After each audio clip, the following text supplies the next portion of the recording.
Hello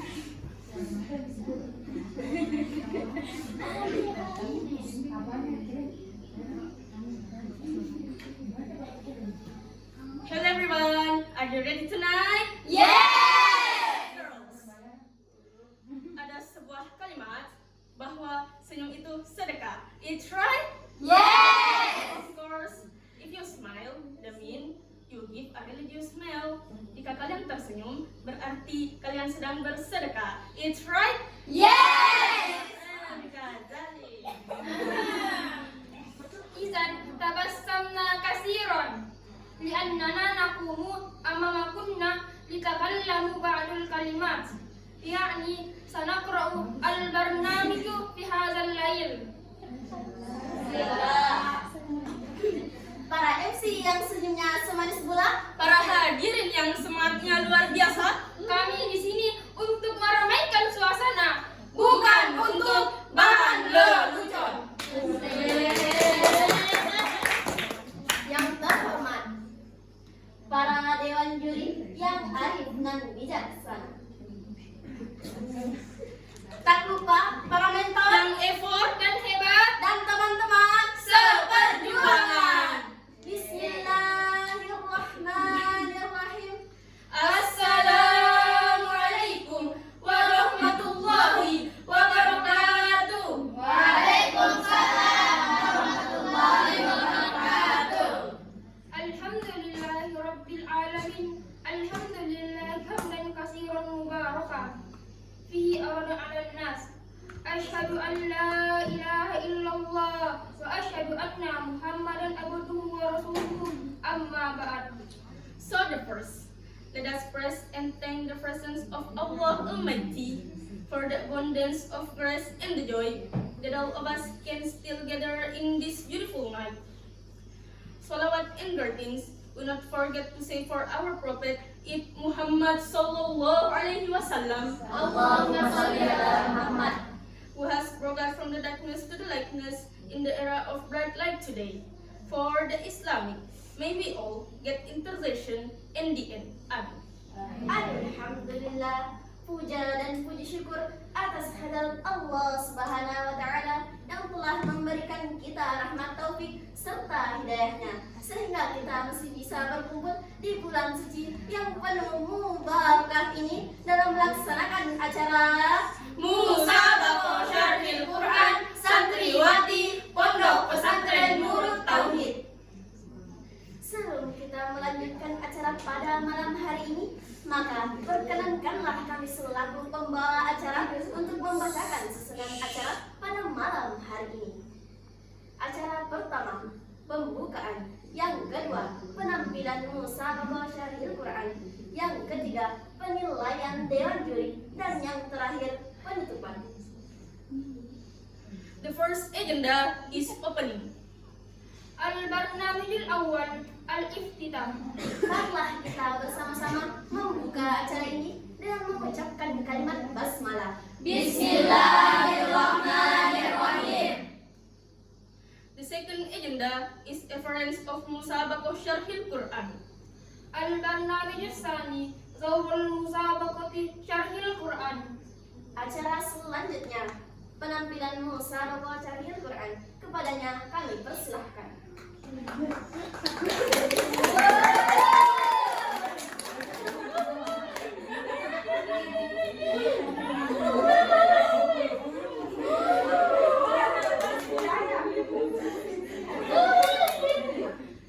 Respectable Miss Flavia Widyastuti S.Hum. Miss Nikmatul Huria S.A. Your Excellencies,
sayang. Tak lupa pula kita aturkan selawat berlantun salam untuk ayahanda Fatimah Az-Zahra, suami dari Sayyidah Khadijah, putra Abdullah yakni Muhammad sallallahu alaihi wasallam. Allahumma salli ala Muhammad. Indonesia, negeri dengan beribu keanekaragaman hayati. Rumpunan hutan luas menjadi rumah bagi banyaknya tumbuhan, tempat berteduh bagi ribuan satwa liar. Laut biru melintas menjadi tempat berlaut bagi jutaan spesies terumbu karang. Negeri yang kaya hingga dijuluki seluruh katulistiwa, negeri 1000 pulau, bahkan paru-paru dunia. Namun sayang, ketika industri dan teknologi semakin unggul, Peradaban semakin maju. manusia malah saling mengadu, mengajak hulu sekian rakus seperti tikus yang menggerogoti isi dapur sampai mampus.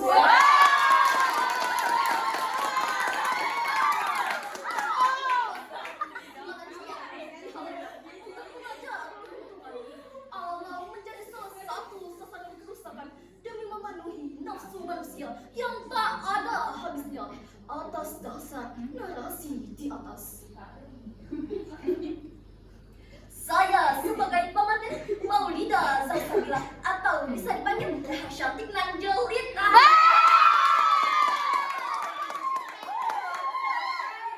Afifah Az-Zahra atau bisa dipanggil Alaimut Yud.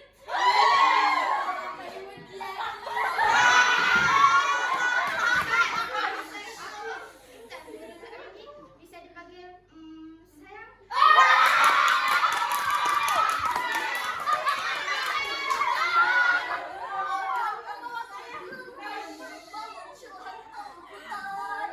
Dengan judul Etika Al-Quran Melawan Eksploitasi Alam.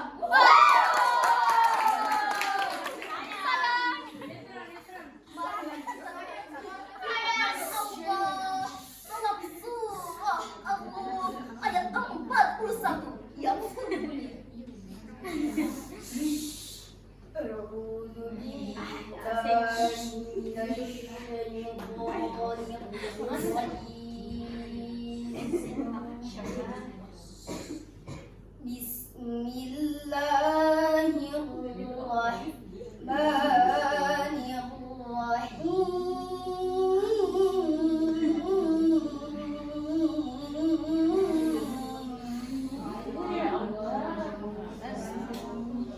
ظهر الفساد في البر والبحر بما كسبت أيدي الناس.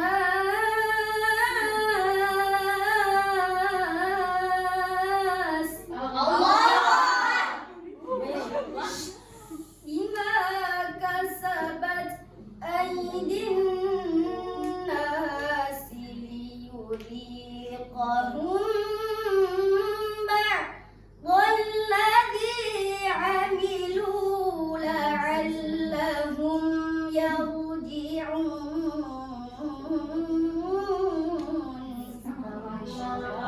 Aku berlindung kepadamu ya Allah dari godaan syaitan yang terkutuk.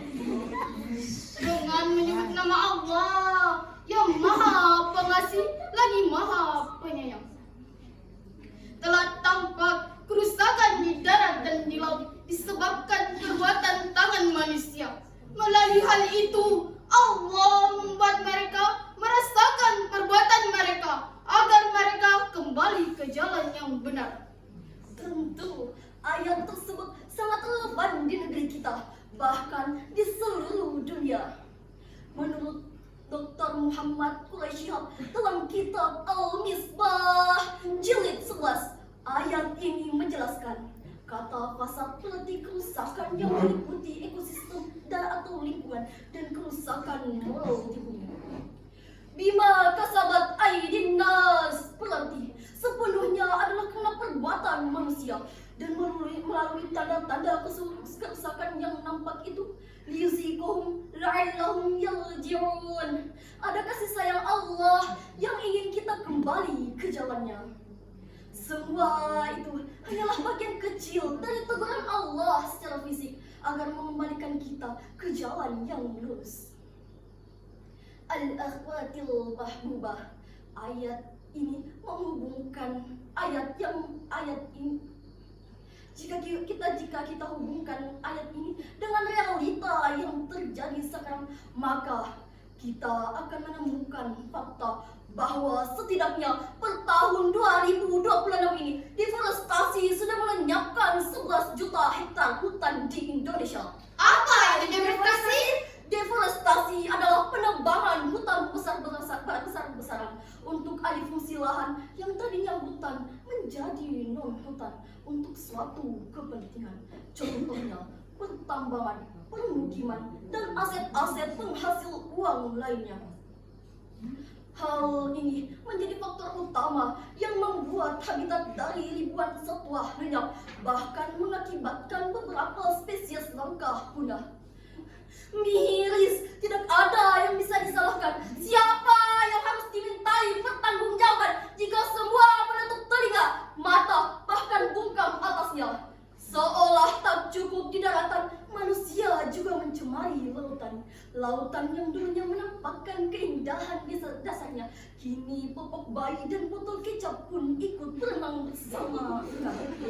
Tak jarang mereka menjadi korban menelan sampah plastik yang dikiranya makanan. Ingat tidak berita tentang paus yang terdampar karena tercemar limbah atau mengkonsumsi sampah? Pedih rasanya jika berada di posisi mereka. Padahal semua yang ada di alam, mulai dari pohon, tumbuhan, gunung-gunung, lautan, dan semua penghuninya adalah anugerah yang mestinya kita jaga sebagai bentuk ketaatan, bukan malah kita rusak dan kepentingan sementara. Coba kita lihat akibat dari perbuatan kita. Bencana seperti banjir dan tanah longsor sudah tak bisa terhindarkan. Bencana itu tak hanya numpang lewat, tapi juga pergi bersama korban. Belum lagi pemanasan global, cuaca ekstrim tak menentu, dan iklim yang tak jarang kacau. Apa kita harus kembali ke sebuah dasar untuk mempelajari sebab akibat dari semua itu? Padahal Tuhan semesta alam yang maha pencipta dan maha penjaga sudah mengingatkan kita untuk tidak melakukan eksploitasi terhadap alam dan sesama makhluknya. Di dalam firman-Nya di surah Al-A'raf ayat 56 yang berbunyi, ولا تفسدوا في الأرض بعد إصلاحها وادعوه خوفا وطمعا إن رحمة الله قريب من المحسنين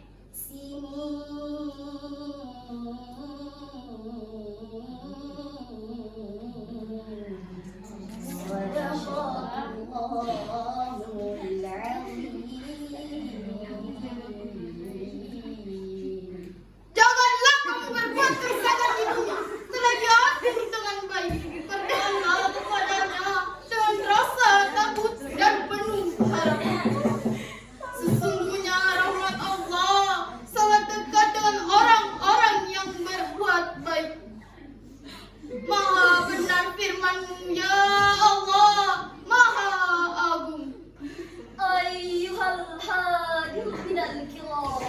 Jika kita simpulkan dari jalan ini, kita bisa mengambil 3 kesimpulan. Yang pertama, alam adalah anugerah yang mestinya kita jaga dan kelola dengan baik, bukan malah sesuka hati menggantinya dengan tambang kekayaan duniawi. Yang kedua, semua bencana alam yang terjadi akibat tangan kita adalah bentuk kasih sayang Allah yang ingin kita pulang kembali ke jalannya. Ketiga, Allah melarang kita melakukan segala tindak kerusakan, eksploitasi terhadap alam atau terhadap sesama makhluknya. So guys, kesejahteraan lingkungan adalah di tangan penghuninya. Maka dari itu, Mari melestarikan alam, karena pohon tak tumbuh dalam semalam. Mari bersama mengulurkan tangan Agar Zahru Kalistiwa tak hanya sampai di ujung lisan. sekian syarahan yang dapat kami sampaikan. Pekamai alai belalang kupu-kupu. siang makan nasi. Kalau malam minum susu, Janjian yuk, kami yang pergi, kalian yang rindu. wabillahi taufiq wal hidayah wal afu minkum. Allah taqabbal bil mizan. Wassalamualaikum warahmatullahi wabarakatuh. Waalaikumsalam.